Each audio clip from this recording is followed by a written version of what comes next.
Hello, my friend.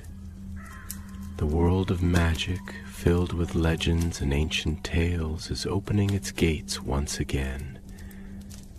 Tonight, in the Gryffindor dormitory by the crackling fireplace, I will share another story with my friends. Join us, for the magic is about to come alive. The night was uncommonly still over Hogwarts Castle.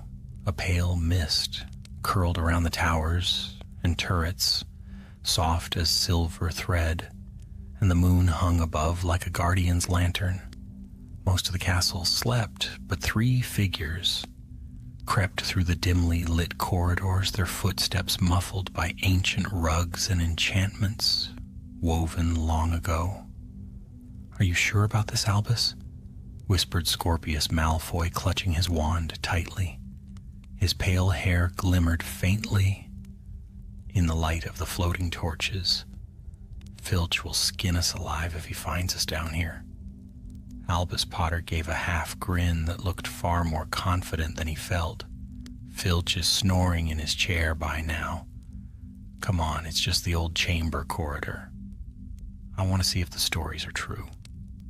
James Potter, older by 2 years and far more used to trouble, trailed behind them, his wand light steady.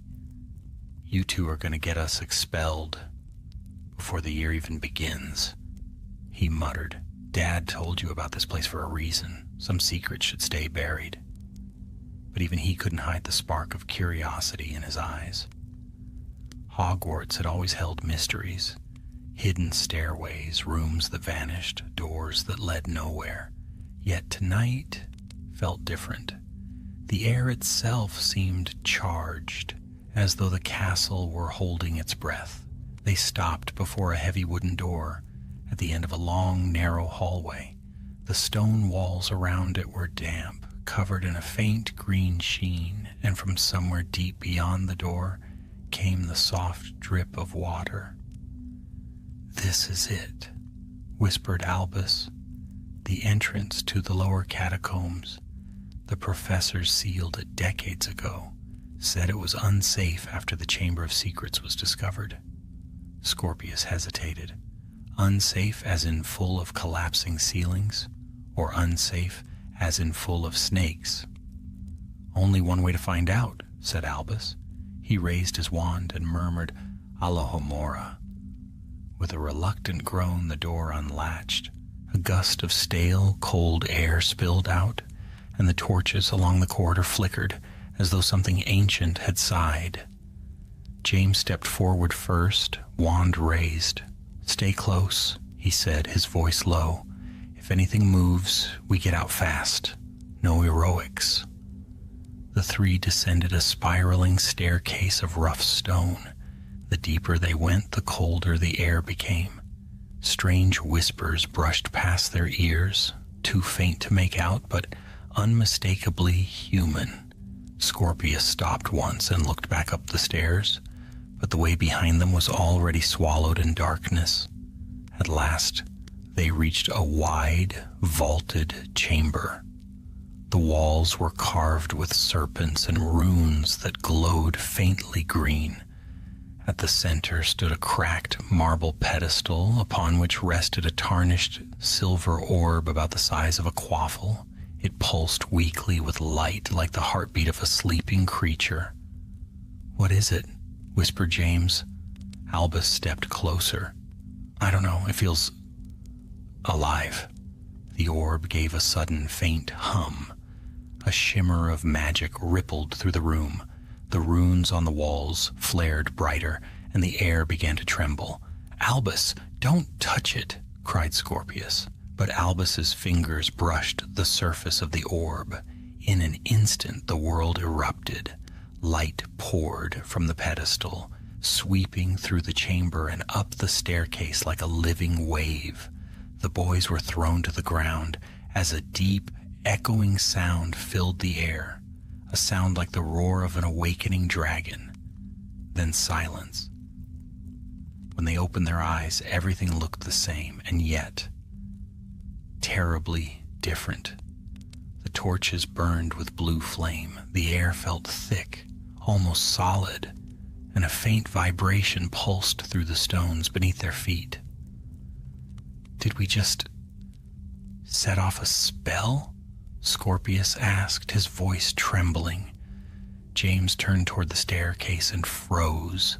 The way back was gone. Where the steps should have been, there was now only smooth, solid stone.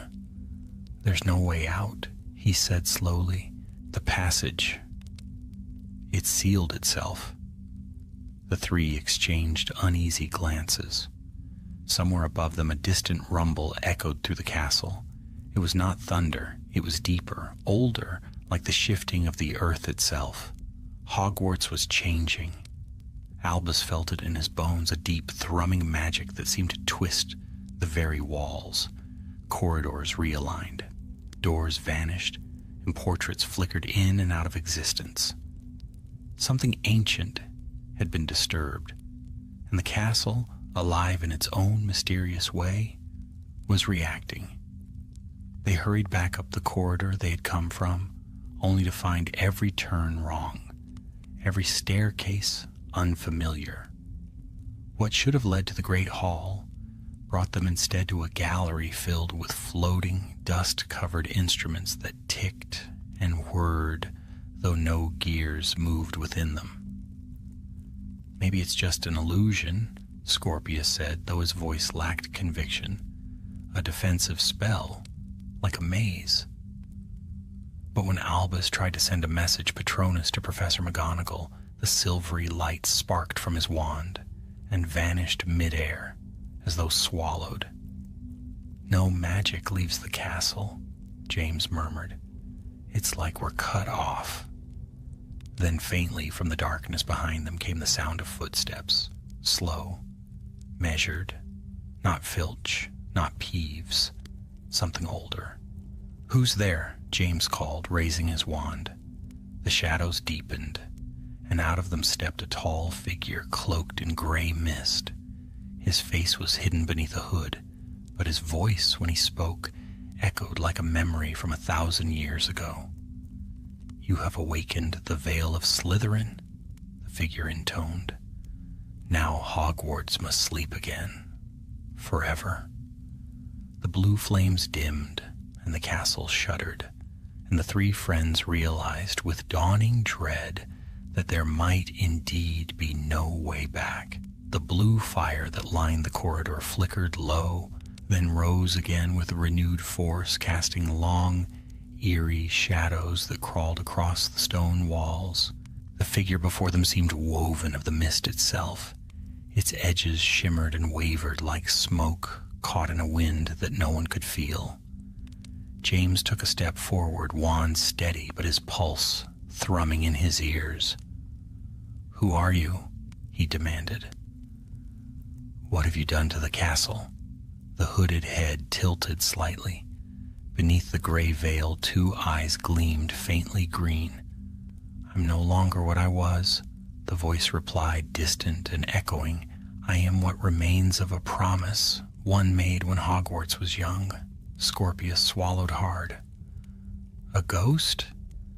"Something older," the figure said, its tone neither proud nor sorrowful, merely factual.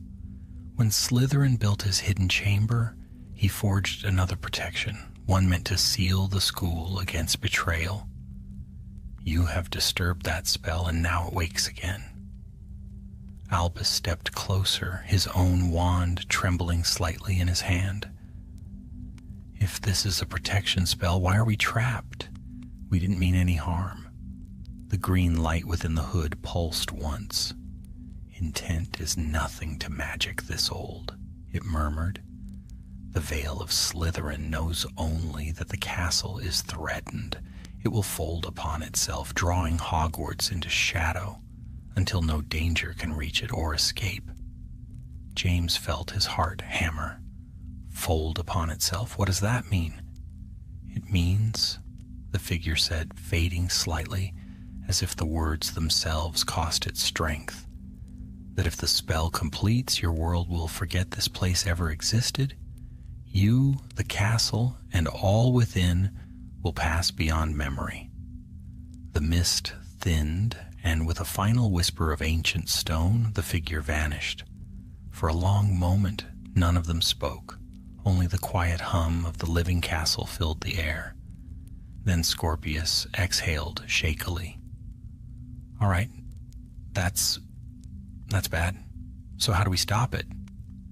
James glanced at his younger brother, who was already studying the runes carved along the nearest wall. If Slytherin built this spell, Albus said slowly, then there must be a counter. Something he left to control it. No wizard builds a trap without a way to open it again. The air shivered with a faint vibration, and a low rumble rolled beneath their feet. Dust drifted from the ceiling. Hogwarts is moving, James said grimly. We need to find that counterspell before it finishes whatever it's doing. They began to walk, following the faint blue fire as it led them through twisting corridors that no longer obeyed any map. Staircases led upward only to drop sideways. Doors that once opened into classrooms now revealed vast halls filled with drifting mist. The castle was folding, shifting its shape like a creature curling into sleep. At last, they emerged into the great hall, or what remained of it. The enchanted ceiling was fractured, stars gleaming through deep cracks of shadow where the night sky should have been. The 4 long tables were gone, replaced by a mosaic of shifting floor tiles that glowed faintly in patterns of red, blue, green, and yellow. Albus stared, breathless. It's like the Founder's magic is waking up. Scorpius bent to study the tiles. These colors, they're moving toward the center. Indeed, the light of each house's color flowed slowly across the floor, merging in the middle into a spiraling sigil that shimmered with faint power. It's calling to something, James murmured. Before they could act, the air shimmered again, and 4 ghostly figures took shape above the glowing seal. Godric Gryffindor, tall and proud, his mane of hair catching phantom light. Helga Hufflepuff, warm-eyed but weary, her spirit dimmed with sorrow. Rowena Ravenclaw, pale as moonlight, eyes sharp with wisdom, and Salazar Slytherin, dark and severe, his face carved with regret. The boys froze.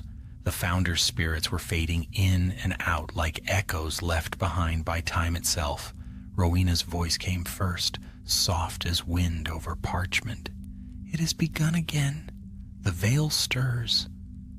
Gryffindor's spectral hand clenched the hilt of his sword, though it was no more than light. I warned him. I warned Salazar that such power would turn upon itself. Hufflepuff turned her kind gaze toward the boys. Perhaps this time the young may set right what we could not. Slytherin lifted his eyes at last. My spell was meant to protect, not to imprison. But the castle has grown willful.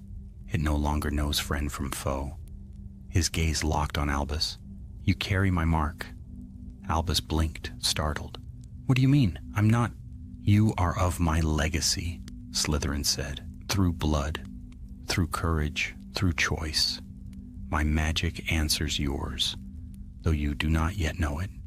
The chamber trembled, and the 4 spirits flickered. There is one relic that anchors the veil, Slytherin continued hurriedly, a shard of my wand buried deep beneath the castle.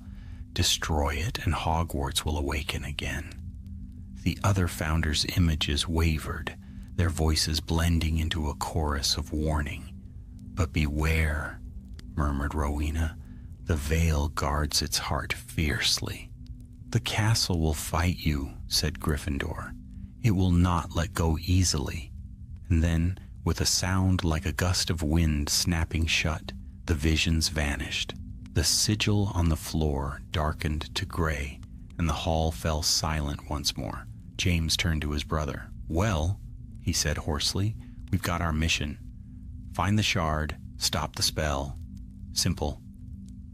"Simple," Scorpius echoed, "except we've no idea where to look, no way out, and the castle might try to eat us." Albus gave a determined nod. "Then we start with the one place connected to Slytherin's magic, the chamber itself." The name sent a chill through the room. They made their way down the lower corridors again, guided by the faint green glow that seemed to pulse through the walls. The further they descended, the stronger the hum of ancient magic became. When they reached the door to the chamber, it stood open, though no one had touched it. The serpentine carvings along its archway shifted and hissed softly as the boys approached. Inside, the vast underground hall stretched before them, the colossal stone face of Salazar Slytherin looming from the far wall. Water lapped quietly at the edges of the floor. The statue's eyes gleamed faintly, as if aware. Albus stepped forward, his voice echoing softly. "We're here to fix what was broken." A rumble rolled through the chamber, deep and resonant. From the shadows between the pillars, something stirred. A ripple, a shape, and then a faint shimmer of scales. "The basilisk is gone," James whispered. "Dad told us. Harry killed it." Scorpius swallowed. "Then what's that?" A serpent of pure light slid from the darkness, vast and spectral, its form woven from threads of green fire.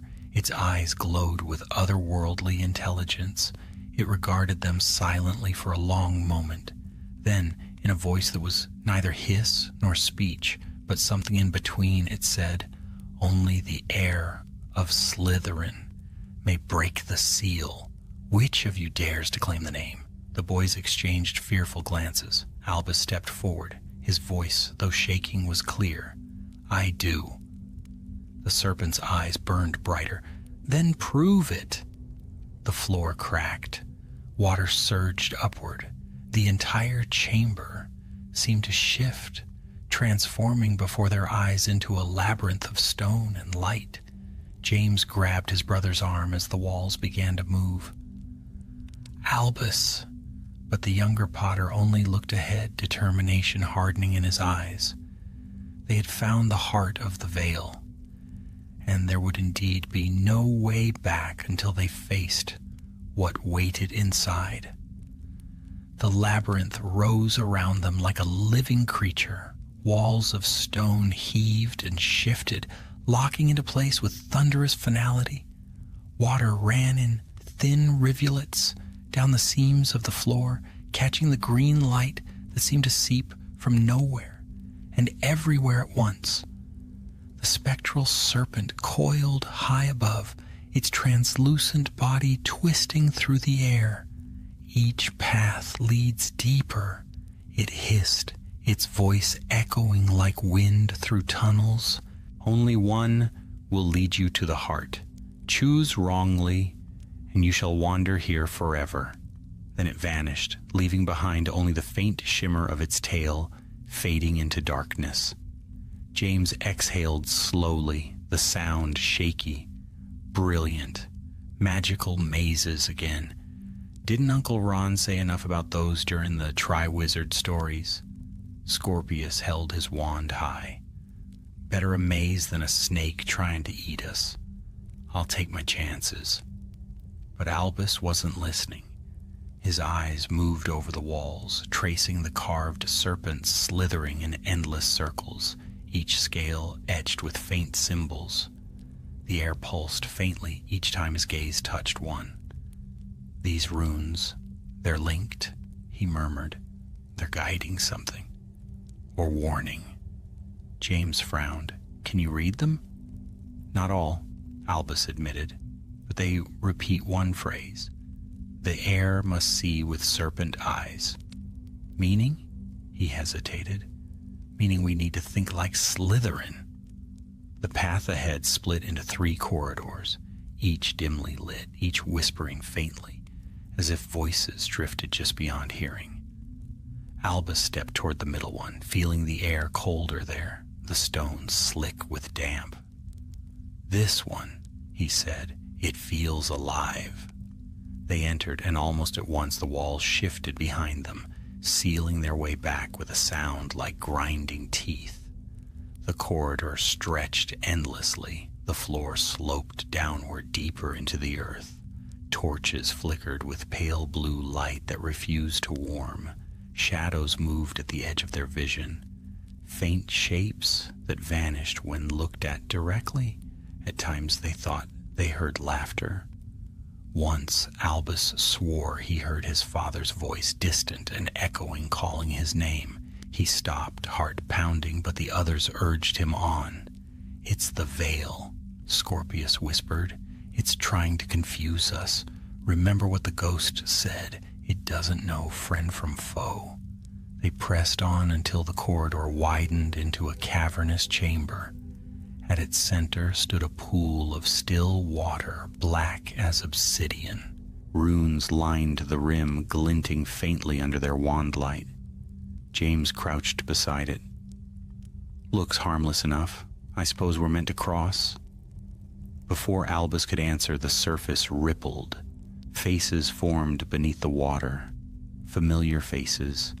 Their classmates, their family, Lily laughing, Ginny waving, even Harry Potter himself, his expression calm, reassuring. "Albus," the reflection of his father said softly, "you've done well. Come closer." Scorpius grabbed Albus's arm. "It's not him." The reflected Harry's smile widened unnaturally. The water shivered, and hands of black mist shot upward, grasping for Albus's cloak. He stumbled back as the surface erupted. Figures made of liquid shadow rose from the pool, phantoms shaped like people but hollow-eyed, their voices whispering fragments of memories. The air turned freezing cold. "Run!" James shouted. They dashed toward the opposite archway, dodging as shadow hands clawed at their legs. Albus raised his wand. "Lumos Maxima!" Brilliant light burst through the darkness, searing through the shades. They shrieked and vanished into vapor. The pool calmed instantly, the room still again, though the lingering chill clung to their bones. Scorpius breathed heavily, wiping sweat from his brow. "Next time, remind me not to follow you into cursed chambers." James forced a grin, though it faded quickly. "You think that was just the beginning?" As if in answer, the air around them began to hum again. A low vibration that made the walls tremble.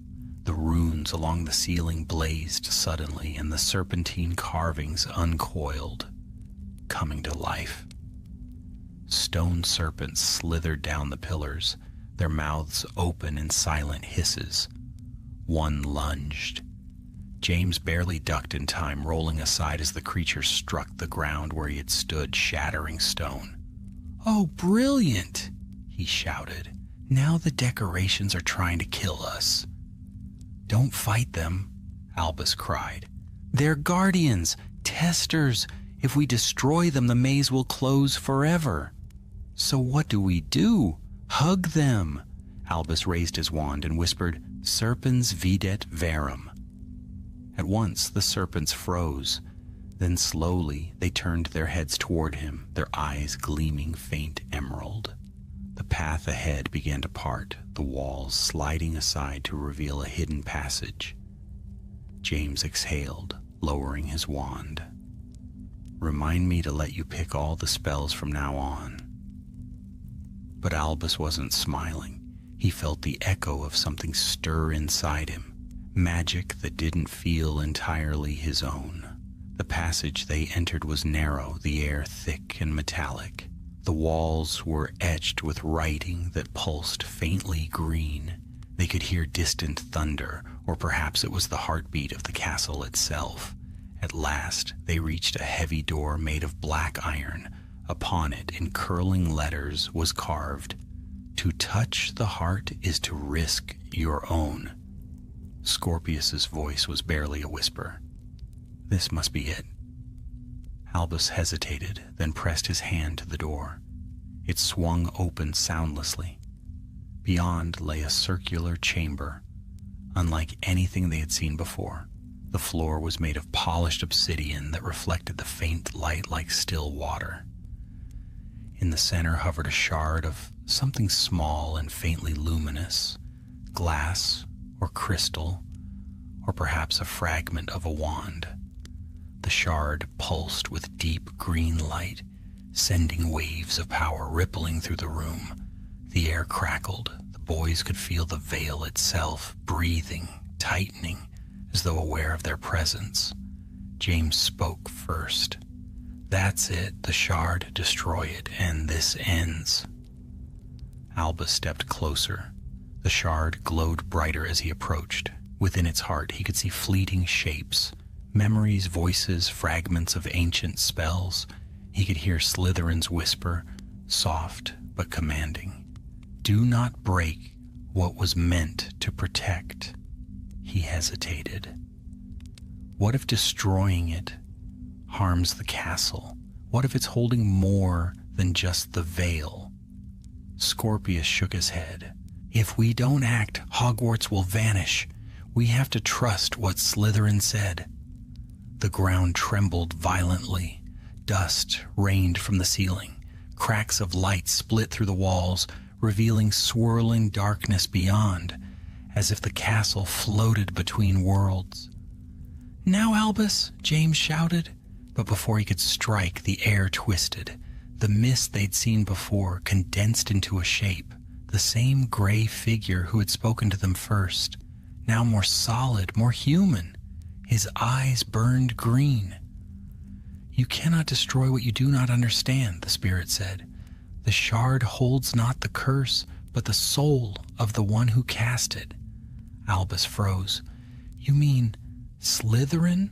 The spirit nodded slowly.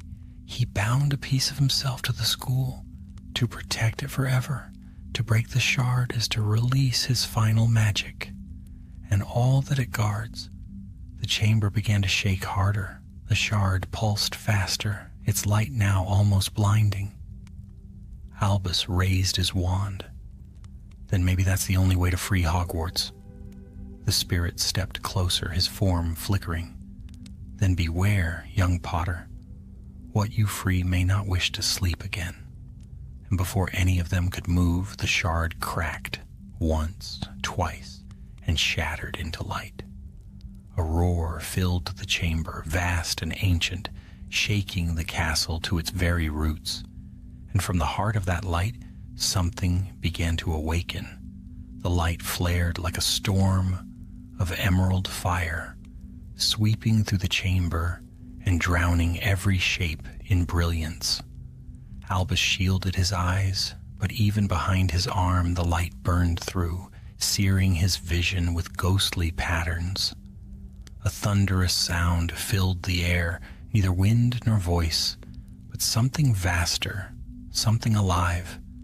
When it faded, the silence that followed was sharp and absolute. Dust drifted through the still air. The shard was gone. In its place hovered a figure, a man wrought from light and shadow, his face sharp as carved stone, his hair long and black as ink. His eyes gleamed green, burning with ancient intelligence. Scorpius's voice trembled. "Salazar Slytherin." The figure's gaze moved to him, then to the others. "So," he said, his voice deep and low, "the veil has broken. I did not expect it to be by hands so young." James stepped forward, wand raised. You're a ghost? Or something else?" Slytherin's lips curved faintly. "I am memory given will, a shadow bound to the magic I forged. I have watched centuries pass in silence, waiting for one who might unbind me. You, it seems, have done what no master could." Albus felt the weight of the ancient wizard's gaze settle upon him. "You said the shard held your soul. We freed it. The castle was dying." Slytherin's expression shifted, regret flickering through the cold calm of his face. I built the veil to shield this place from betrayal.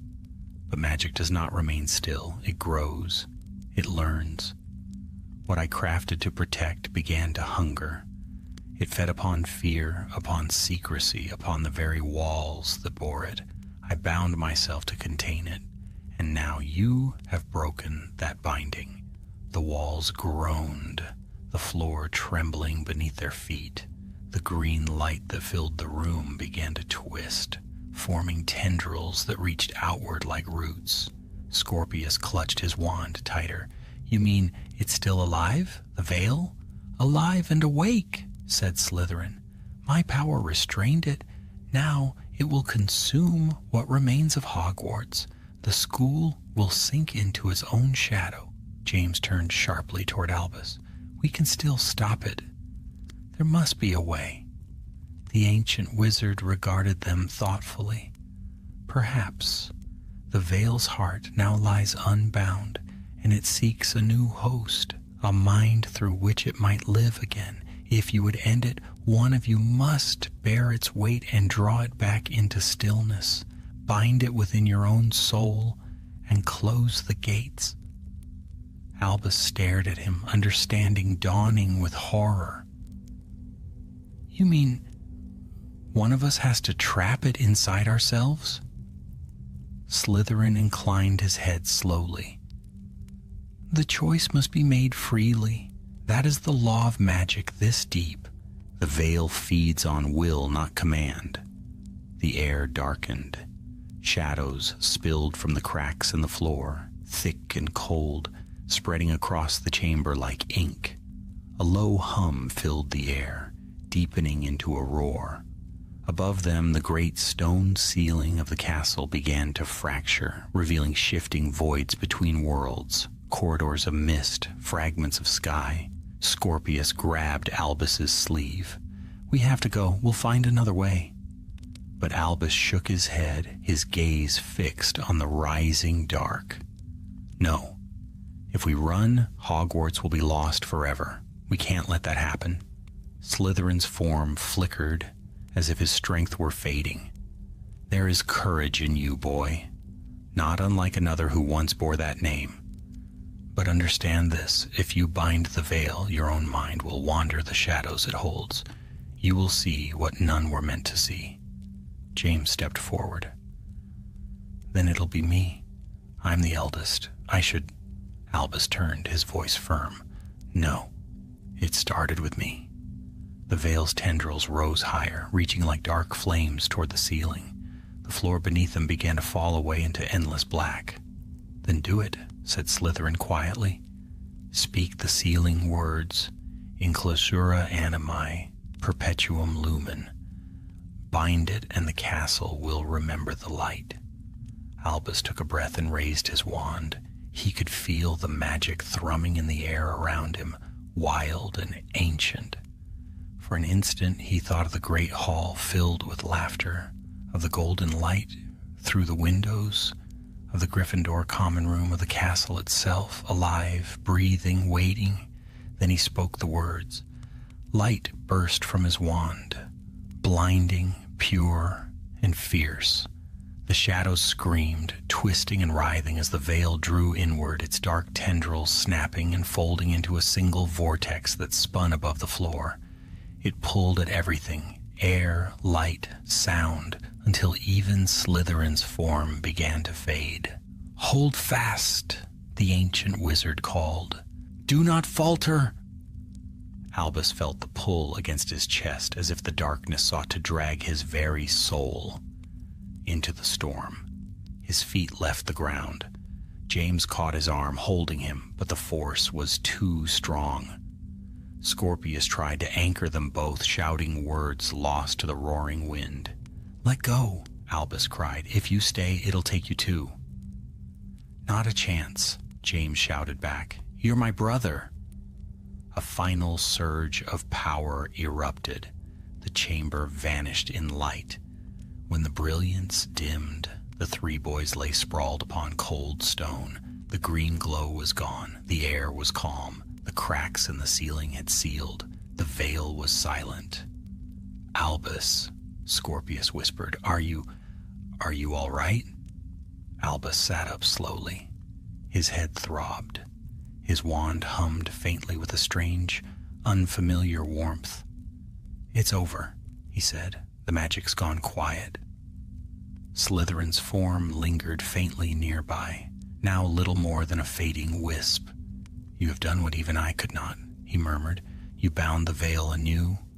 It will sleep for another age, within you perhaps. But it will sleep. James frowned. Within him? What does that mean? The old spirit's voice was faint. The bond cannot be severed. Some part of its magic rests in the boy. Guard it well. His form flickered once more, then dissolved entirely, leaving only silence. For a long moment, none of them spoke. The chamber seemed empty, save for the echo of their breathing. Then, softly, the sound of running water returned, the faint trickle through the walls that marked the living pulse of the castle. James placed a hand on his brother's shoulder. Come on, let's get out of here. They found their way back through the labyrinth, though it had stilled. The corridors no longer shifted. The air had lost its heavy pulse. When they reached the stairway to the surface, it opened without resistance, revealing the familiar torchlit halls of Hogwarts. But the castle was not quite the same. Portraits stirred as they passed, whispering words they couldn't catch. The walls seemed to hum softly, as though the building itself were breathing again after a long sleep. By the time they reached the entrance hall, dawn had begun to break. Sunlight streamed through the high windows, scattering gold across the floor. For the first time in what felt like days, the castle was truly still. Scorpius gave a shaky laugh. We should probably tell Professor McGonagall about this, or maybe never. James grinned faintly. Let's go with never. Albus said nothing. He gazed toward the light spilling through the windows, feeling something stir faintly inside him, a whisper, deep and distant, like wind behind walls.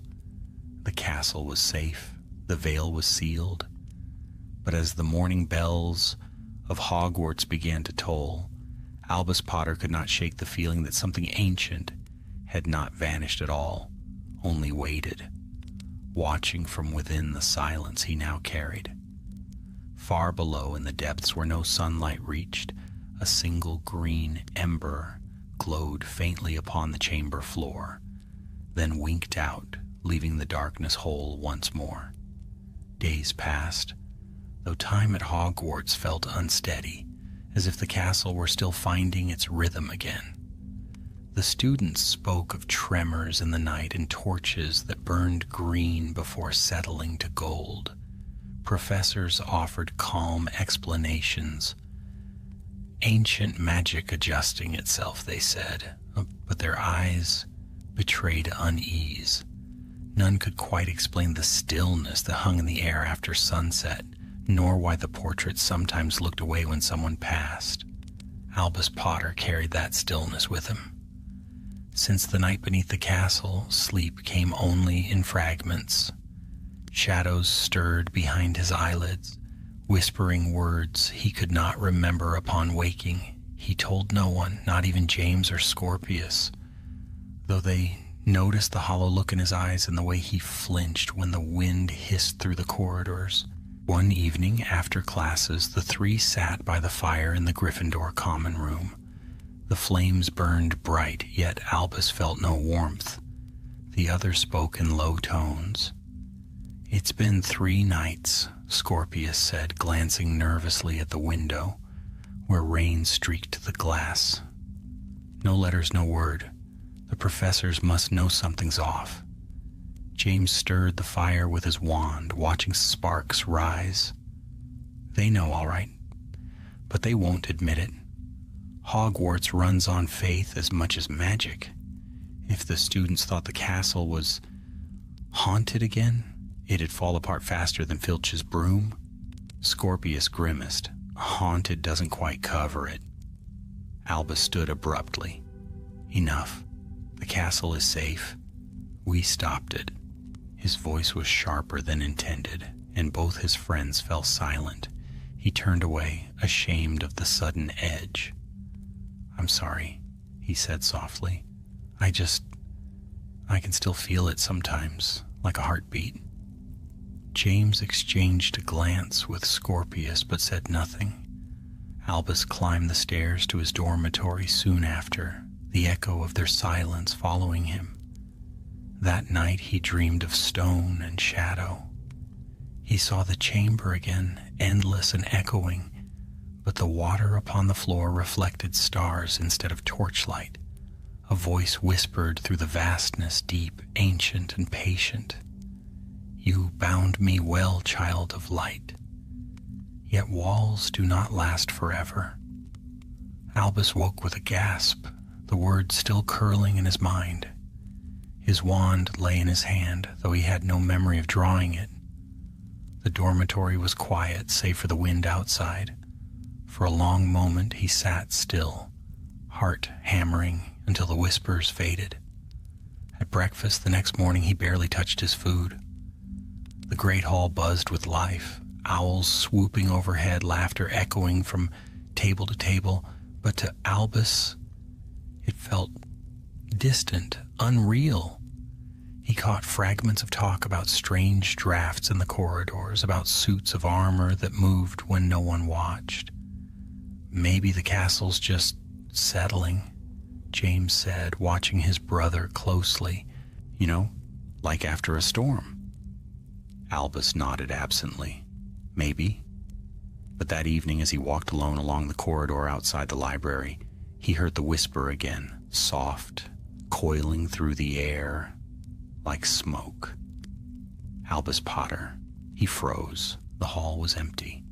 Yet the torches flickered as though a breeze had passed, and his name echoed faintly from the stone. Who's there? He demanded, raising his wand. The shadows shifted, and from the darkness at the end of the hall emerged a figure he recognized, tall, robed, his eyes faintly aglow. Slytherin, Albus breathed. The ghost inclined his head. A fragment of what you released remains. You called, and I came.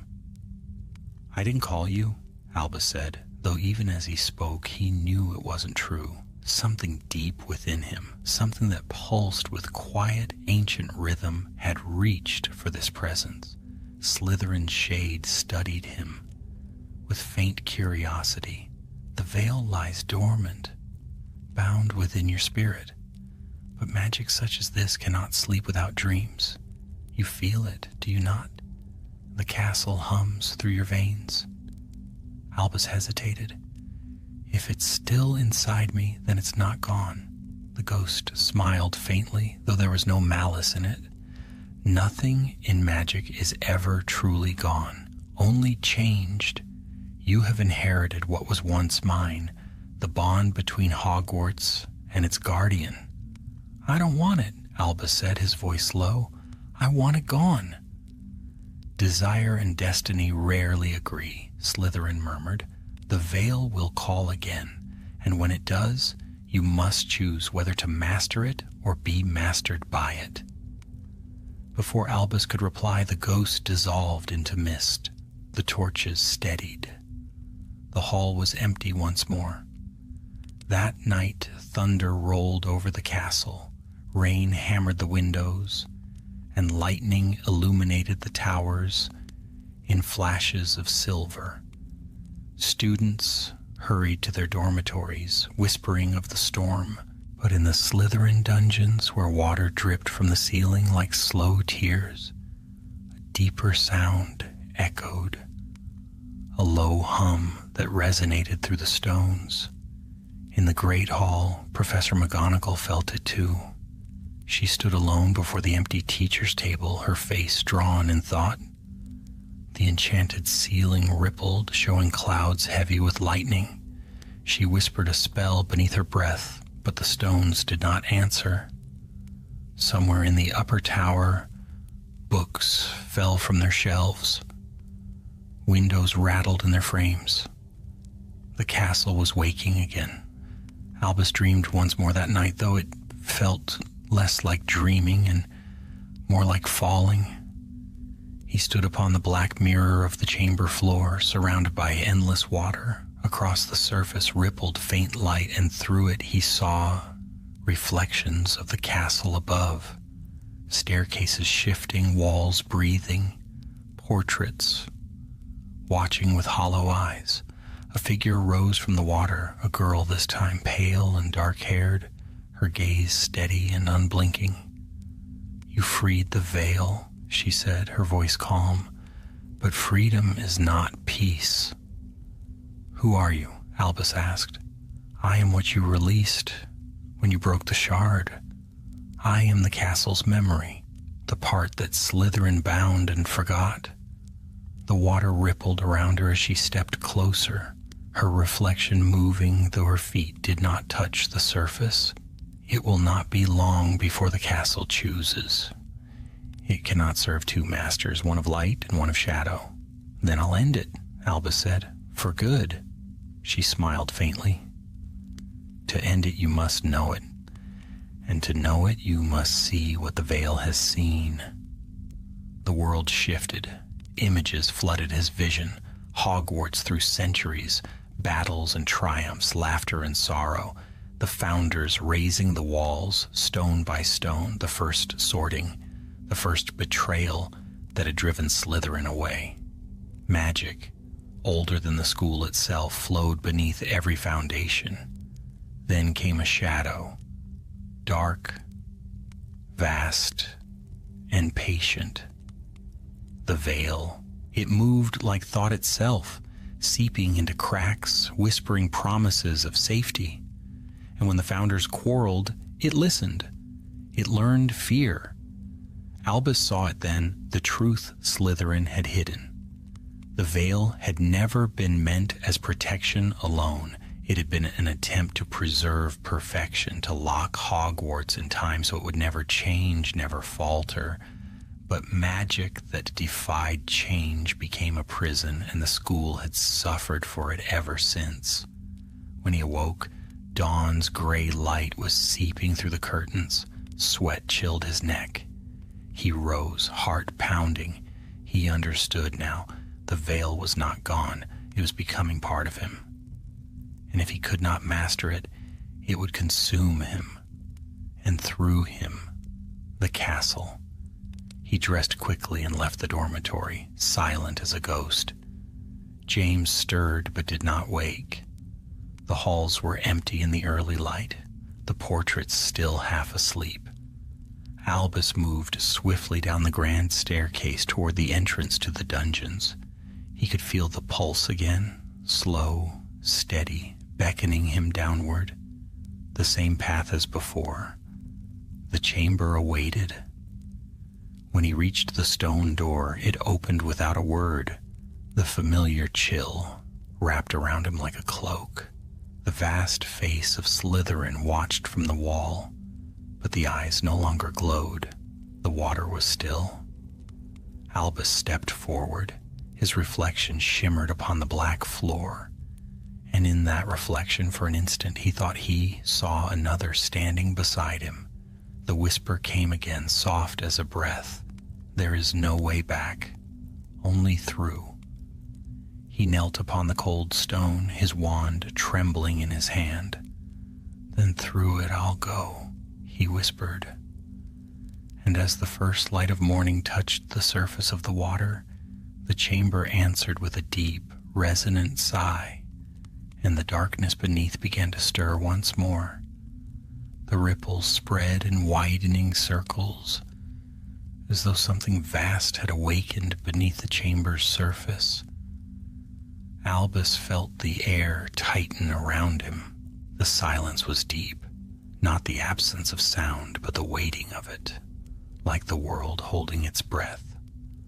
The water shimmered faintly green, then cleared, revealing stairs that had not been there before. They spiraled downward, vanishing into the dark. A single whisper echoed through the vast hall. You chose the path of knowledge. Now walk it. Albus drew his wand. The tip glowed pale gold. For a heartbeat he hesitated, then began to descend. The air grew colder, heavier, until even the light from his wand seemed swallowed by the gloom.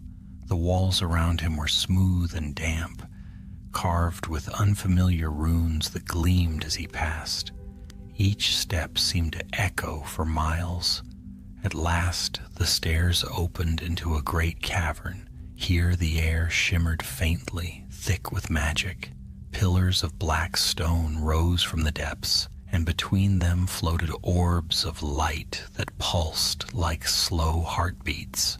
In the center stood a pedestal, simple and gray, upon which rested a small coiled serpent made of silver.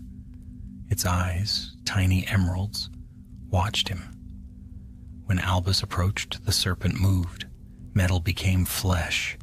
It uncoiled, sliding down the pedestal to the floor with the soft hiss of silk on stone. "Another heir," it said, its voice smooth, ancient.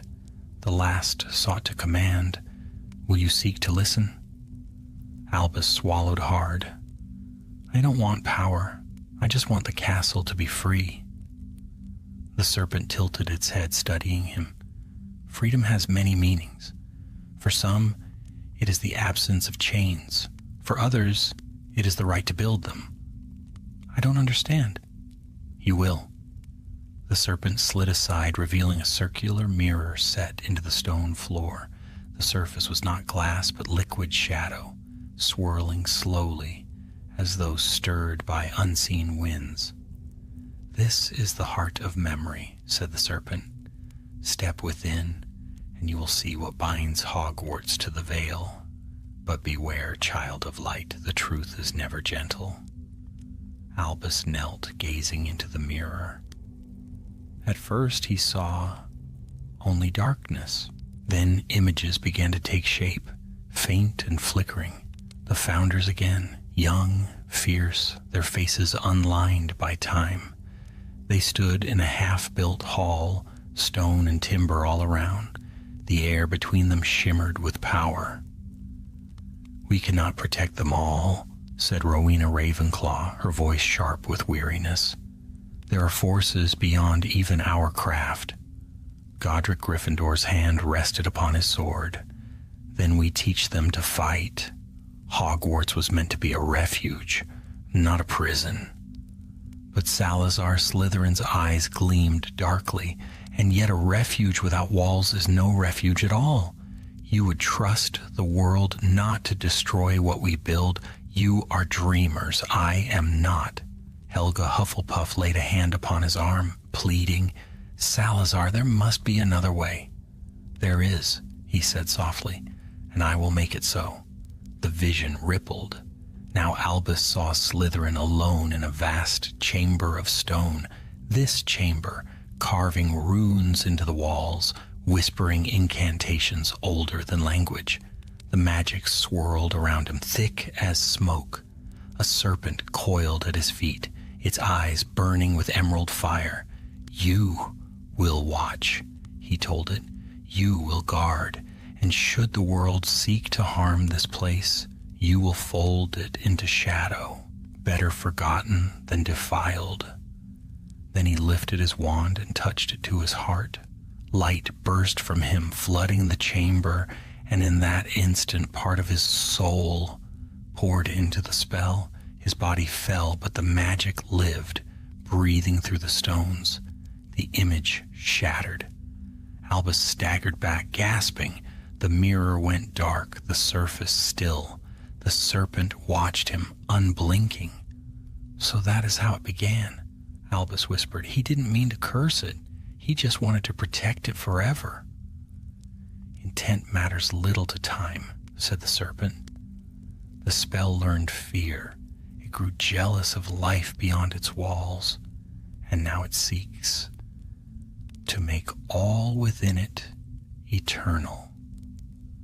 Albus looked down at his hands. They trembled. "Then I have to end it." The serpent inclined its head. To end it, you must unmake it. But unmaking requires sacrifice. Before Albus could speak, the cavern trembled. The orbs of light above them flared white, then cracked. A sound like thunder rolled through the chamber. The serpent coiled, hissing. "It awakens," it whispered. "The veil knows you are here." A rush of wind swept through the cavern, carrying with it whispers that spoke in 100 voices at once. Students, teachers, ghosts, even portraits, all merging into one terrible harmony. "We are the walls. We are the memory.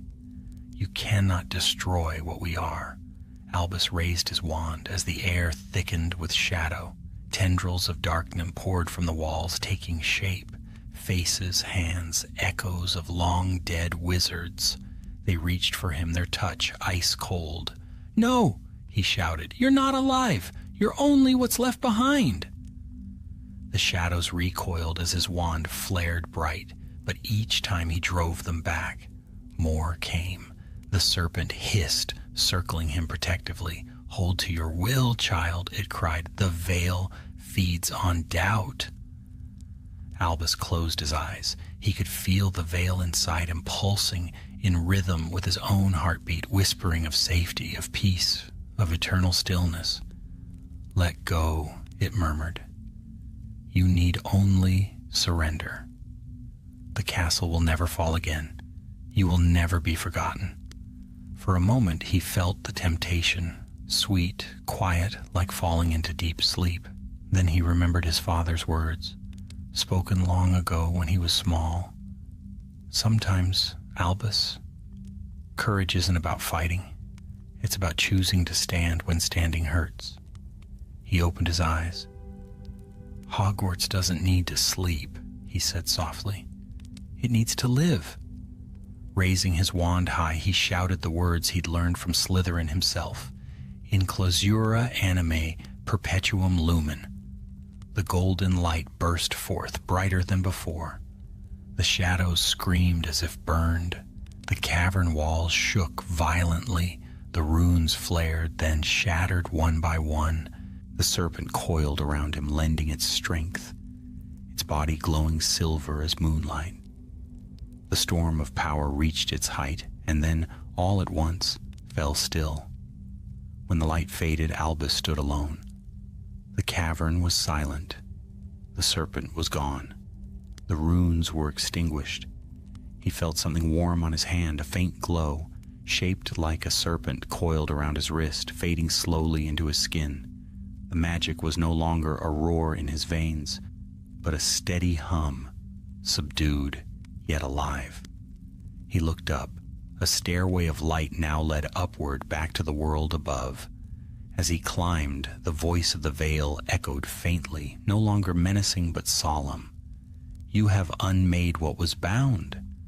But remember, all things made of memory live on in those who remember." When Albus stepped back into the Chamber of Secrets, the water was still again. The statue of Slytherin watched him in silence. A single torch burned near the entrance, its flame steady and golden. He stood there for a long time, breathing in the cold air. He no longer felt the weight pressing behind his eyes. The whispering had ceased, but he knew deep down that something of the veil's power remained, woven now into his own magic. At last he turned and began the long walk back to the castle's heart. Above him, dawn broke again over the towers of Hogwarts, scattering gold across the battlements. The school stood quiet, strong, and alive, and in that fragile light Albus Potter felt, for the first time since the darkness began, a faint, unshakable peace. The next day dawned bright and windless, as though the castle itself had exhaled after a long-held breath. For the first time in many weeks, sunlight filtered freely through the high windows of Hogwarts, spilling gold upon the marble floors. The ancient stones seemed warm under its touch. Students laughed again, their steps echoing through the corridors. unaware of the quiet struggle that had taken place beneath their feet. But Albus Potter carried the memory of it. He moved through the day like one wading through a half-forgotten dream, each moment seeming to shimmer at the edges, as though the world itself might fold away if he stared too long. Yet beneath the unease, there was peace, a strange calmness where the whispers had once been. In Professor McGonagall's office, the morning light fell through tall windows onto stacks of parchment. The headmistress herself stood behind her desk, sharp-eyed as ever, though there was something weary in her gaze. "You've been missing from breakfast again, Mr. Potter," she said. "Your professors tell me your work has been excellent, though they also say you appear distracted." Albus hesitated. "I've had a lot on my mind, Professor." "I dare say you have." She regarded him for a long moment. "Hogwarts feels different lately. The walls are quieter. There is less mischief in the air. Tell me, did you and your friends have any part in that?" He looked down at his hands. "We only tried to help the castle, ma'am." McGonagall's mouth tightened in what might have been the ghost of a smile. "Hogwarts has a way of finding the right people when it needs them. It would seem it found you." She paused. "But remember this, Albus. Magic that touches the soul leaves traces. Be mindful of what lingers." "I will," he promised. As he turned to go, she added almost softly, "Your father would be proud." The words struck deeper than he expected. He nodded silently and left the office, feeling a warmth that was not entirely his own. Down in the courtyard, James and Scorpius waited. The two were arguing, as usual, Scorpius insisting that they should never again step foot near hidden chambers, James insisting that, should another appear, he'd rather be the first to explore it. When Albus approached, they fell silent. James looked him over carefully. "You look better," he said. "Less like someone who's been sleeping in the library." "I feel better," Albus said, "though I don't think it's over."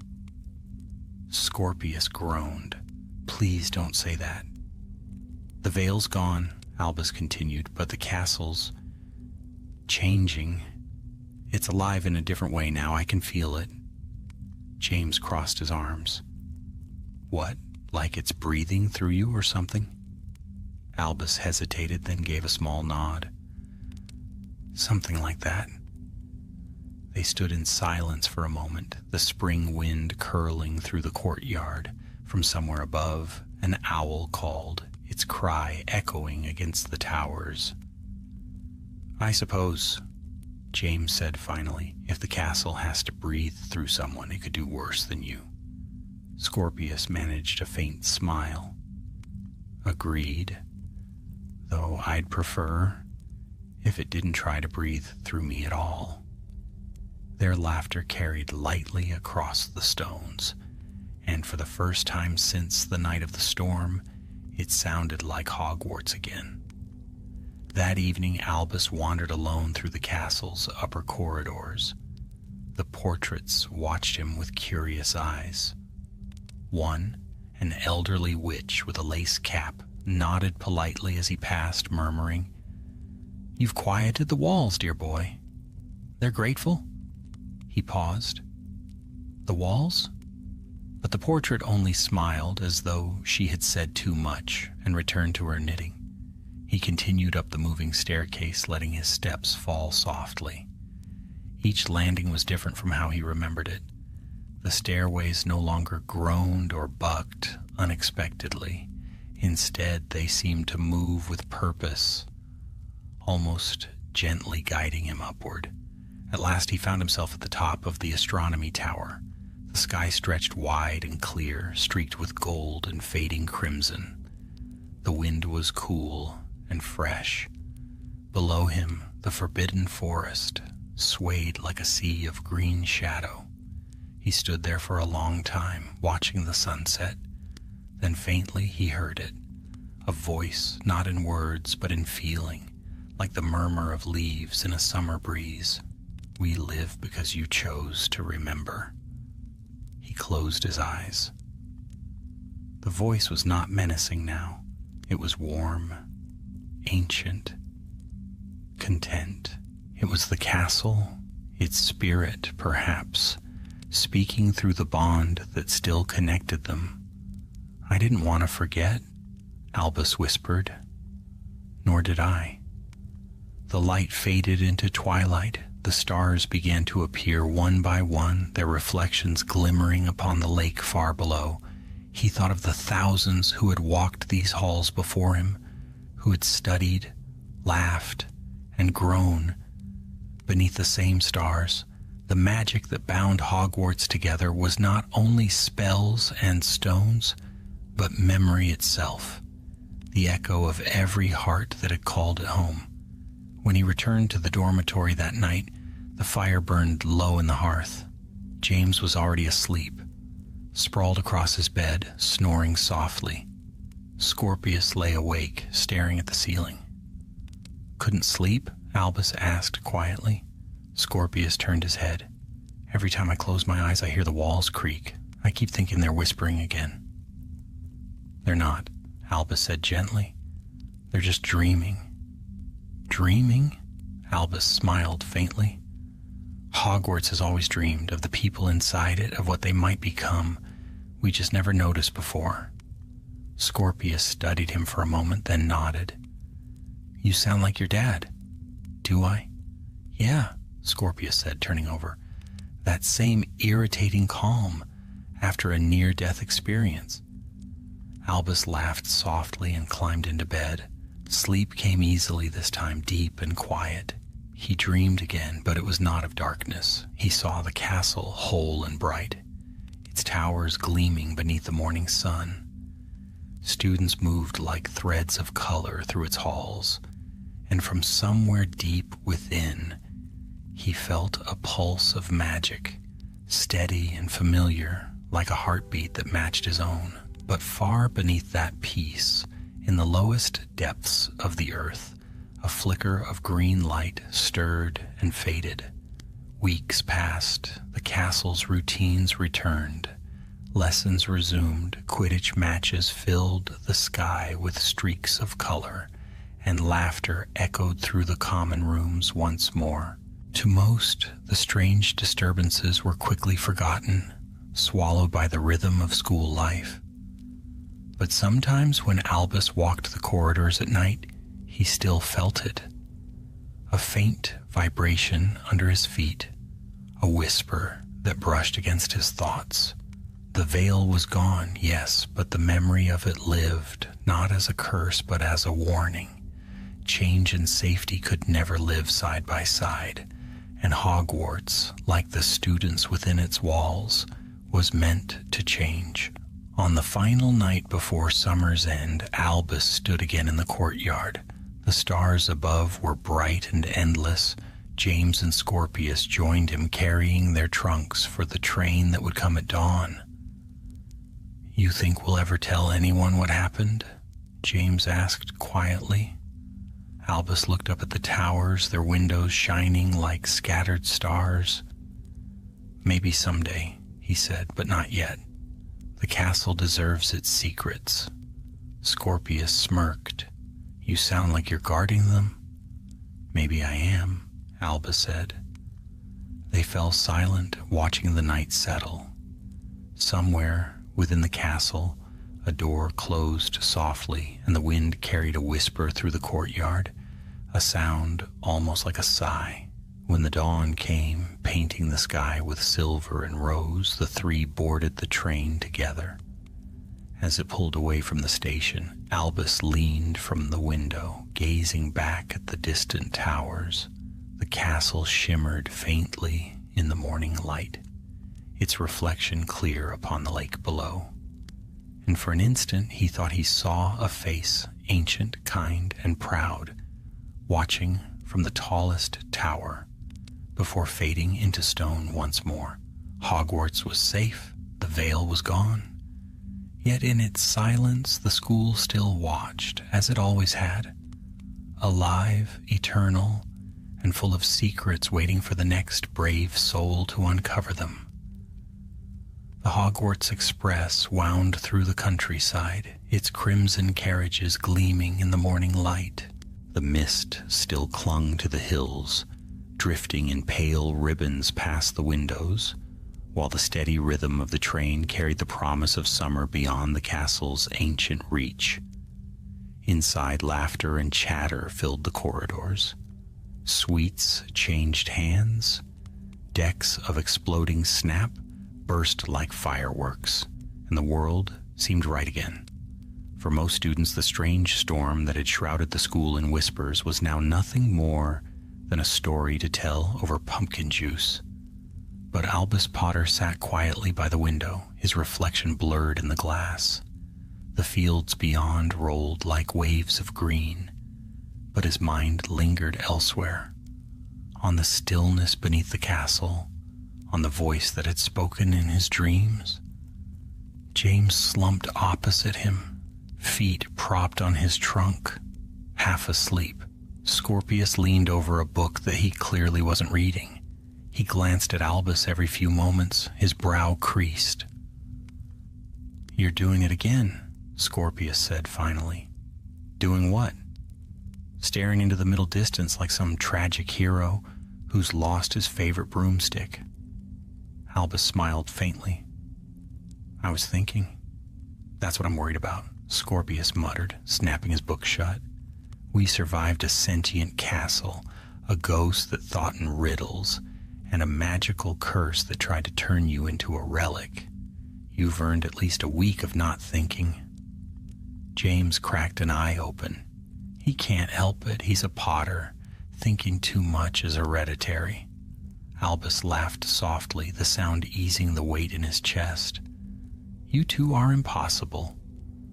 "True," said Scorpius, grinning.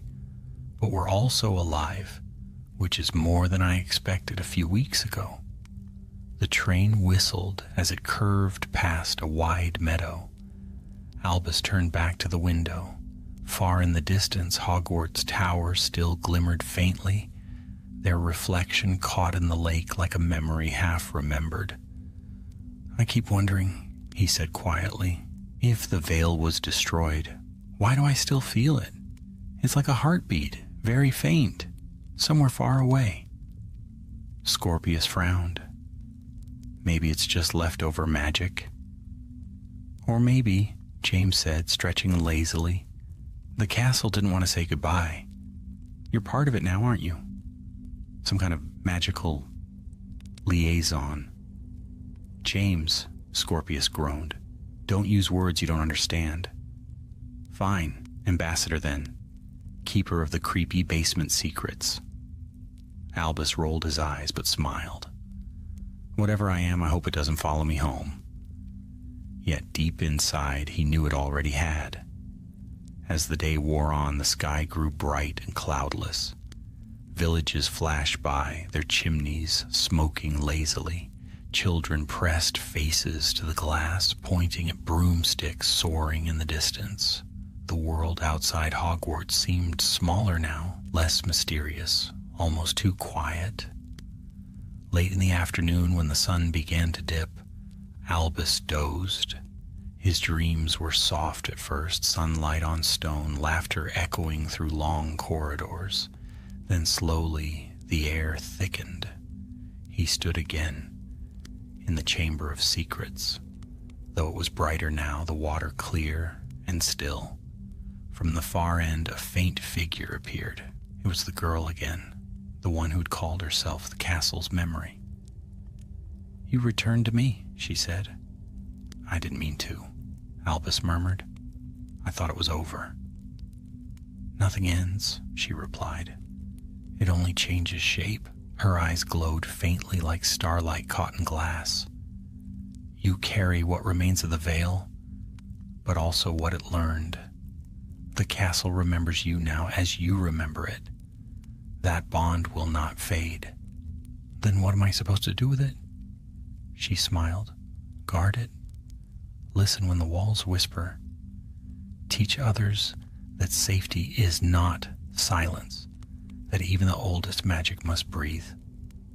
Albus wanted to ask more, but the train jolted suddenly and he woke with a start. The compartment was filled with golden light from the setting sun. The others were asleep. Outside, the countryside had turned to shadow, and the horizon blazed like fire. He sat back, heart still racing, and whispered to the empty air, "I'll try." The words seemed to hum faintly, like a promise carried by the wind. When the train finally arrived at King's Cross, the platform was alive with the noise of summer. Parents calling, trunks clattering, owls hooting indignantly as they were gathered up. Albus spotted his father almost at once, standing tall among the crowd, his green eyes bright with pride. Harry Potter waved, smiling. "There you are. How was your year?" Albus hesitated. How could he explain everything? The whispers, the ancient spell, the choice he had made beneath the castle. He only said, "Eventful." Harry chuckled. "That's a Potter answer if I ever heard one." They made their way through the barrier, the noise of the Muggle world flooding in, a different kind of magic, full of engines and laughter and sunlight. As they walked toward the car, Albus glanced back once more. For a moment he thought he saw the faint shimmer of Hogwarts reflected in the station glass, its towers rising not from the Scottish Highlands, but from his own memory. Weeks passed. Life outside the castle felt almost ordinary. Days filled with Quidditch practice, family dinners, and evenings spent under the stars. Yet sometimes when Albus sat alone, he would feel the faintest pulse beneath his skin, the rhythm of something old and enduring.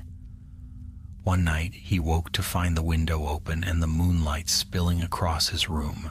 The air shimmered faintly, and on his desk his wand glowed with a soft golden light. He reached for it and the hum grew stronger. Then faint but clear came a whisper.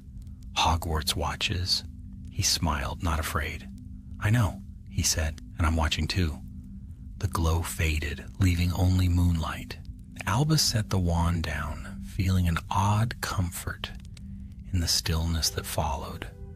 Far away beyond the hills and forests, Hogwarts stood beneath the stars. Within its walls, torches flickered softly. The great hall's ceiling mirrored the night sky, and deep in its heart the stones thrummed with life, quiet, content, aware, a castle reborn, a legacy renewed. And somewhere in its oldest chamber, a single serpent of silver light wound its way along the floor, coiling once around the base of Slytherin's statue before vanishing into the dark. It left behind only a whisper, carried through every corridor, soft as a breath. Hogwarts endures. And though Albus Potter slept far away, his dreams echoed with that same promise, the song of a school that would never truly rest, forever changing, forever alive. Summer unfolded slowly, bright and quiet, the kind of season that seemed to stretch endlessly toward the horizon.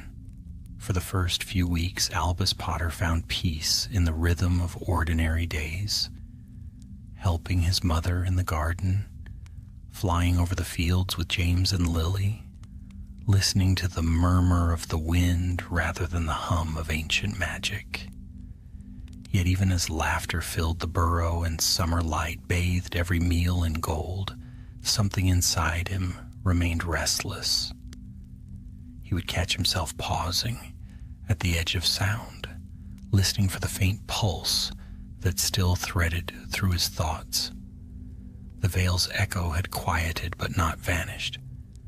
It was a heartbeat beneath the world, a whisper that reminded him Hogwarts was still there, alive and waiting.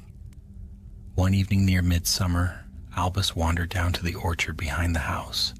The grass brushed against his knees, and the scent of apples and warm earth filled the air. The sky was a sheet of deepening violet, stars gathering like dust. He carried his wand, though he didn't know why. Perhaps out of habit, perhaps because he had begun to sense that the world was never truly still. He reached the far fence, where the land dropped toward the forest. There he stopped, for something shimmered at the edge of the trees. A flicker of green light, faint as the memory of a dream. He stood very still. The breeze stirred the leaves, and the light pulsed again, then vanished. When he told James about it later, his brother only laughed. "You're seeing reflections," he said. "You've got Hogwarts in your head, that's all. The castle's probably jealous you've gone on holiday." Scorpius, who had arrived that week to stay, looked less certain. "Light like that isn't natural," he said. "Maybe it's a messenger spell. Old enchantments can travel farther than people think." Albus didn't answer. That night he couldn't sleep. The green shimmer haunted the corners of his vision every time he closed his eyes. At last he rose, dressed quietly, and slipped outside. The garden was cool and silver under the moon. The world felt expectant, as though something vast and ancient waited just beyond sight. He followed the path to the orchard again, his wand held loosely at his side. The light was there this time, clear and steady, shining from among the trees. He stepped closer. It wavered once, as if acknowledging him, and then formed into a shape. It was the silver serpent. Smaller now and translucent, but unmistakable. Its emerald eyes gleamed as it regarded him. "Guardian," it said in a voice like rippling water, "the castle calls." Albus's throat tightened. "What's happened?" "The walls remember their maker," the serpent replied. "Something stirs where his shadow sleeps. The balance you forged trembles." "Salazar? Not his will," the serpent hissed softly, "but his memory. A fragment left adrift in the depths where time forgets itself." The orchard fell silent. Only the whisper of leaves broke the stillness. "What must I do?" Albus asked. "You must return. The memory seeks to wake. And if it does, the castle will bind itself once more to its first purpose, to guard against all beyond its gates." The serpent's light dimmed. "Go before dawn. Bring those you trust. The castle will open only for you."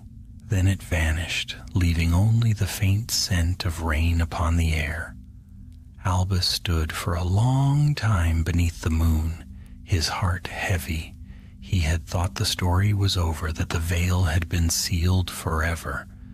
But magic, he realized, had its own kind of memory, and some endings were merely pauses between chapters. By sunrise, he had made his decision. James and Scorpius stared at him in disbelief as he explained over breakfast. "You can't be serious," James said. "You're planning to sneak back into Hogwarts before term starts? You'll get expelled before we even set foot on the train again." "I don't think they'd expel me for saving the castle twice," Albus said, attempting a grin, though it felt hollow. "Besides, if it's true, if something's stirring, I can't ignore it." Scorpius sighed. "Of course you can't. Merlin forbid you spend a summer without nearly dying." Yet by nightfall, both of them were packing. They traveled beneath a disillusionment charm, flying north under the stars. The air grew colder as they neared the highlands, and soon the familiar outline of Hogwarts rose from the mist like a dream reborn. No lights burned in the windows. The castle loomed silent and vast against the night. When they landed near the lake, the water reflected the moon in perfect stillness. Not a ripple stirred its surface. Even the forest beyond seemed to hold its breath. As they approached the gates, the iron bars opened soundlessly, as though recognizing them. The moment Albus stepped onto the grounds, a faint vibration shivered through the air. The wards awakened, old magic whispering greetings that only he could hear. Inside, the corridors were lit by ghostly torches that burned with pale silver flame. Dust lay thick upon the floor, and the portraits slept in their frames. Hogwarts at rest was both beautiful and haunting. They moved quickly through the great halls until they reached the entrance to the chamber once more. The door was open, its serpent carvings motionless watching. The descent was as they remembered it. Cold air, the scent of damp stone, the faint echo of dripping water. But when they entered the chamber itself, it was transformed. The vast statue of Salazar Slytherin was cracked down the center. From within, the fracture pulsed a faint green light. It beat like a slow heart. Scorpius swallowed. "That's new." James raised his wand. "Whatever it is, we're ending it fast this time." Albus stepped closer. The light seemed to recognize him. It flared once, and the air rippled like heat above fire. Then the voice came, not a whisper this time, but a clear, deep resonance that filled the chamber. "You took my burden, child, yet in doing so you awoke what I was. The memory cannot die while the name endures." "Salazar?" Albus whispered. A figure began to form from the light. Not the ghostly wraith he had seen before, but a man woven entirely of magic. Tall, regal, sorrow carved into his features. His eyes glowed with weary fire. "I bound the castle to my will once," said the echo of Slytherin, "and though the will was broken, the memory remains. Each stone remembers the command to protect. Each wall still fears betrayal." Albus felt the hum of the castle through his bones. The torches flickered wildly, as if the stones themselves trembled in recognition. "You must free them again," the echo said. "Unbind the command. Give Hogwarts back its choice." "How?" Albus asked. "Not by destruction, by remembrance. Speak the names of those who built it. Let their unity wake what my fear buried." The chamber darkened, shadows thickened like storm clouds. "Do it now, or the old command will root itself anew." Albus raised his wand. The light from its tip cut through the darkness. He spoke clearly, each word ringing through the hall. "Godric Gryffindor, Helga Hufflepuff, Rowena Ravenclaw, Salazar Slytherin. You built this home together. Let it stand together again." The green glow flared. The crack in the statue widened, and a torrent of light poured forth, white, gold, and blue interwoven with emerald. The chamber shook violently. James and Scorpius shielded their eyes. The light became blinding, filling every corner, seeping into the stone. And then, just as suddenly, it ended. The silence that followed was complete. The crack in the statue was gone. The air felt lighter, warmer. The oppressive stillness that had haunted the castle since the Veil's awakening had lifted. "It's done," Albus said softly. The others stared at him. "You sure this time?" Scorpius asked.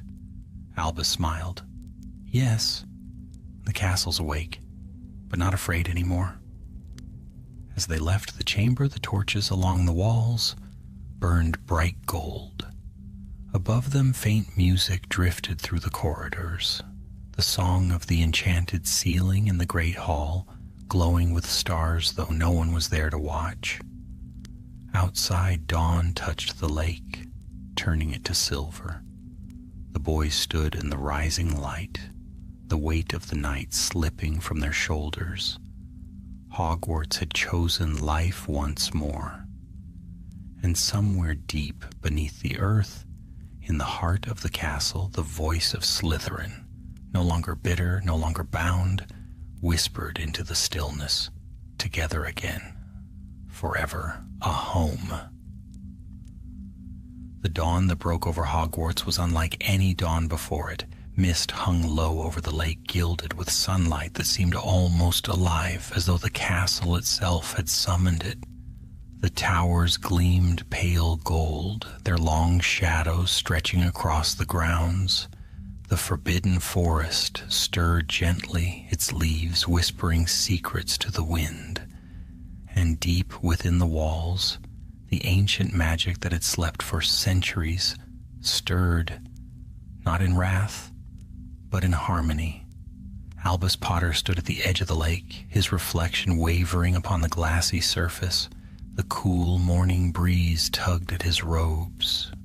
Behind him, James and Scorpius rested against the low stone wall that bordered the path, both too weary and too awed to speak. The silence between them was not empty. It was full of what they had done, and what it had cost, and what it meant that the castle, for the first time in memory, seemed to breathe freely. Scorpius broke the quiet first. "You realize," he said, "that this is the third time we've nearly died in the name of school property." James gave a tired laugh. "At least this time we didn't have to explain to Professor McGonagall why half the library was floating." Albus smiled faintly. "We've done what we had to. The castle won't close itself off again." But even as he spoke, he knew it wasn't the end. Magic that old didn't simply fade. It lingered, watching, waiting. He could still feel it thrumming faintly under the soles of his boots.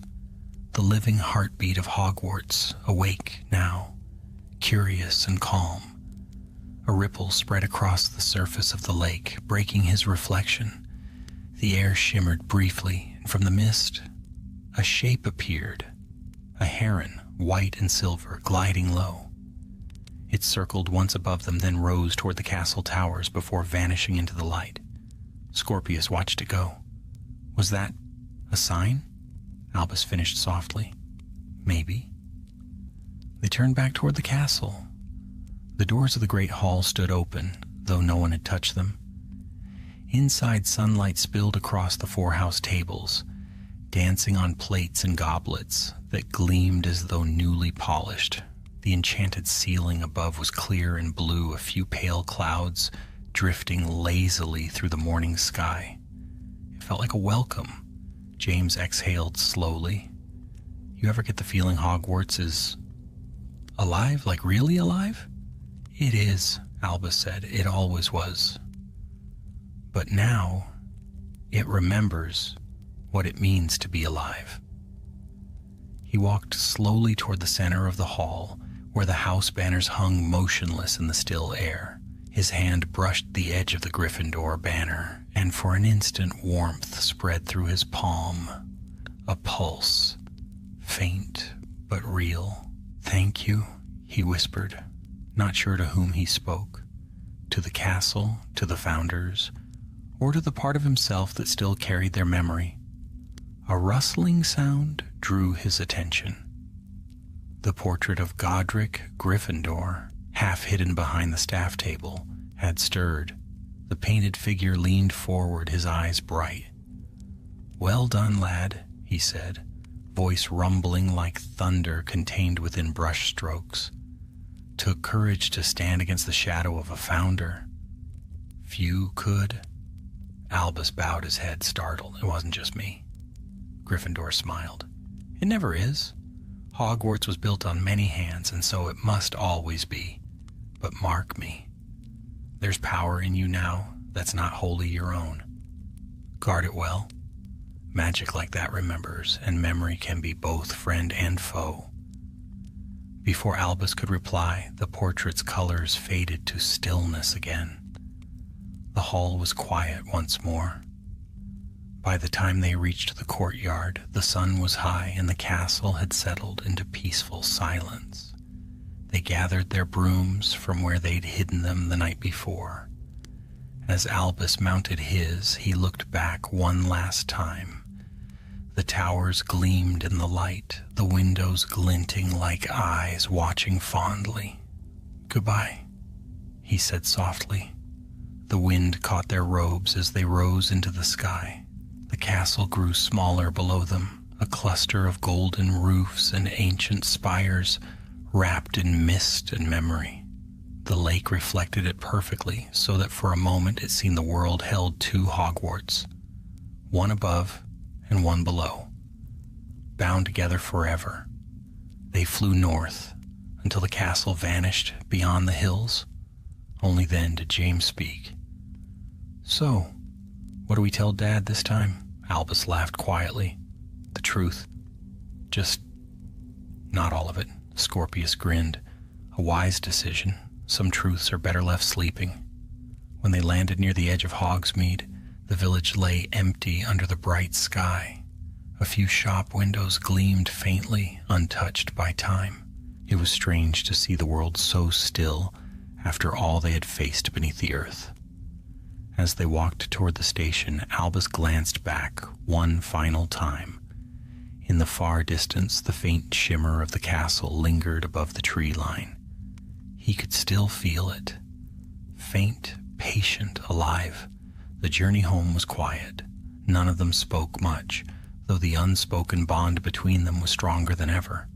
They had seen what few living souls ever had, the heart of Hogwarts laid bare, its oldest magic revealed and forgiven.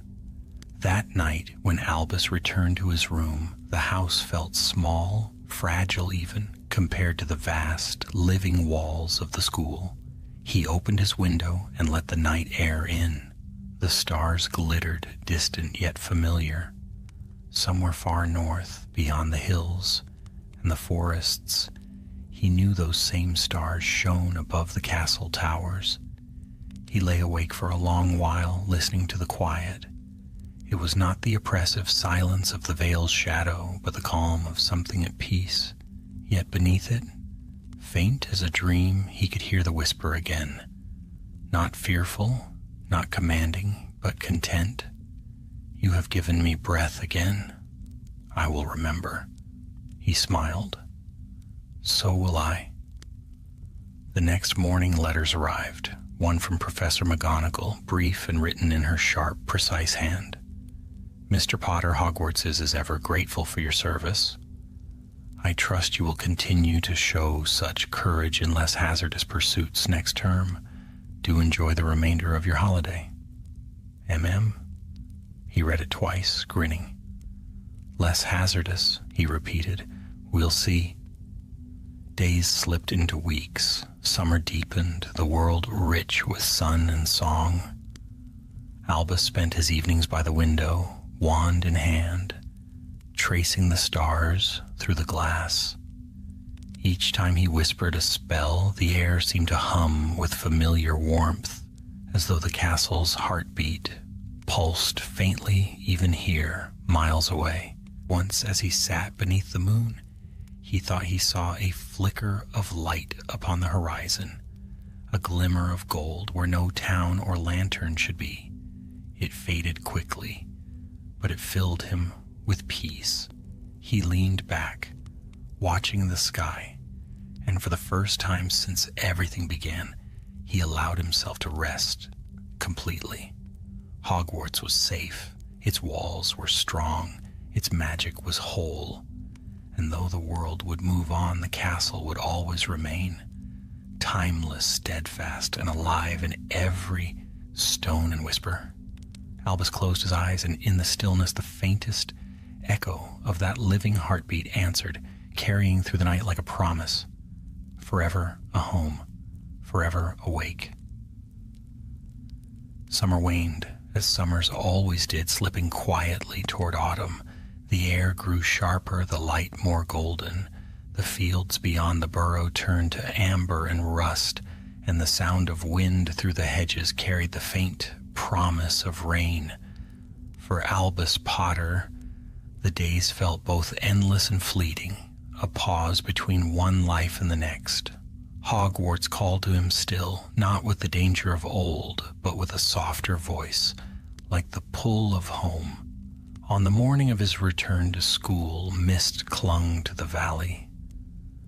The train gleamed red on the platform, steam curling lazily around it. Students hurried aboard, laughter echoing across the stone. Albus stood for a moment apart from the crowd, his trunk beside him, his wand tucked neatly into his cloak. He felt the faint hum again, deep, steady, alive. It came not from the train or the rails, but from far away, pulsing through the earth. James clapped him on the shoulder. "Come on, hero," he said with a grin. "We'll lose the best seats." Scorpius was already leaning out of the nearest carriage window. "Hurry. If we sit by the trolley, we get first pick of the suites." Albus smiled and followed them inside. The compartment was warm, filled with the scent of chocolate frogs and new parchment. Outside, the whistle blew and the train began to move.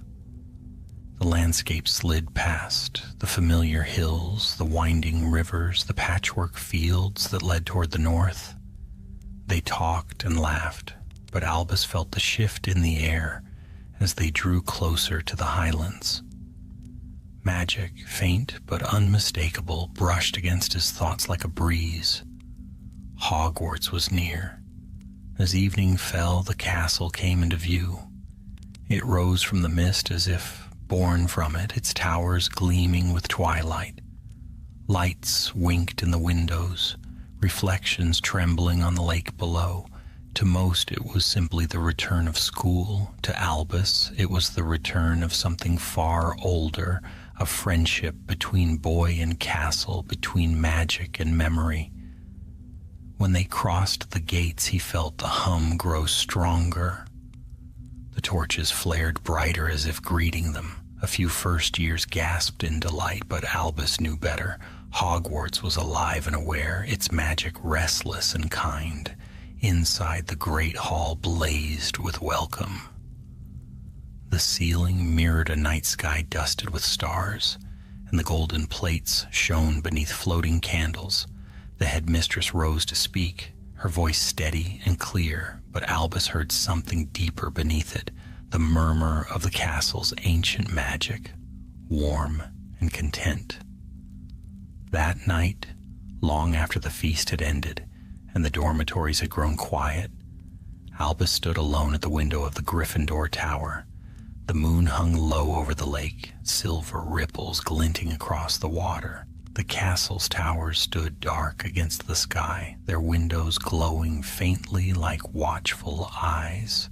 He remembered the chamber's silence, the serpent's whisper, and the moment he had spoken the founders' names. Now that power slept within him, no longer heavy but steady. A sound stirred behind him. "Couldn't sleep either?" James asked, leaning against the door frame. Albus shook his head. "It feels strange to be back. Different, somehow." James stepped closer, his expression softer than usual. "You changed something," he said. "Not just the castle. Yourself, too. Maybe." They stood together in silence, brothers beneath the same moonlight. Then James grinned faintly. "So what now? Planning to hunt more secret chambers?" Albus laughed under his breath. "No. I think I'll let the castle rest. It's earned its peace." James clapped him on the back and left. The door closed softly. Albus turned back to the window. The moonlight danced on the surface of the lake, and somewhere in the depths below, something glimmered. A faint pulse of silver light. It faded quickly, but not before he felt it brush against his mind. "All is well," he smiled. "Good night, Hogwarts," he whispered. The days that followed passed swiftly. Lessons began, laughter filled the halls, and the castle thrummed with life. Yet now and then, Albus would notice small things. A door that opened just before he reached it, a stair that paused its shifting long enough for him to cross, a portrait that winked before falling still again. The castle was not only alive, it was aware, and it remembered him. One evening near the end of September, Professor McGonagall summoned him to her office. The room was filled with ticking instruments and shelves of parchment. The fire cast a soft glow over the stone. "Sit, Mr. Potter," she said, motioning to a chair. "I hear from your professors that you've returned to your studies with diligence, and yet..." Her sharp gaze softened. "There are times when I sense you listening to things the rest of us cannot hear." Albus hesitated. "The castle," he said quietly. "It speaks sometimes. Not in words exactly, more like feelings." McGonagall nodded slowly. "I thought as much. Hogwarts has long chosen its guardians. It would seem you have become one of them." He stared at her. "A guardian?" "A keeper of balance," she said. "When old magic stirs, the castle answers through those who understand it. Dumbledore once served such a role, as did your father in his way. Now it may be yours." The words settled into him like stones dropped into water, rippling outward. "Will it always be like this?" "Perhaps," she said gently, "but do not see it as a burden. The bond between wizard and castle is older than any wand or spell. It is trust." She rose, her eyes bright behind her spectacles. "And Hogwarts does not trust lightly." He left her office with his heart steady and his mind strangely clear. Weeks passed. Autumn deepened. The trees around the lake turned to flame and gold, their reflections dancing on the water. The castle glowed with warmth each night, the windows blazing like stars. And though no one else seemed to notice, Albus often caught the faintest hum in the stone beneath his feet, a rhythm that matched his heartbeat. One night, as the first frost touched the lawns, he walked alone through the courtyard. The sky above was heavy with stars. He stopped beside one of the ancient statues, a serpent coiled around a column. Its eyes, carved of emerald, glimmered faintly in the moonlight. He smiled. "Still watching?" The wind shifted, brushing his hair, and for an instant the faintest whisper answered, gentle, distant, proud, forever. He looked up at the towers, their spires cutting sharp against the stars, and felt a quiet joy that no words could name. The castle would endure.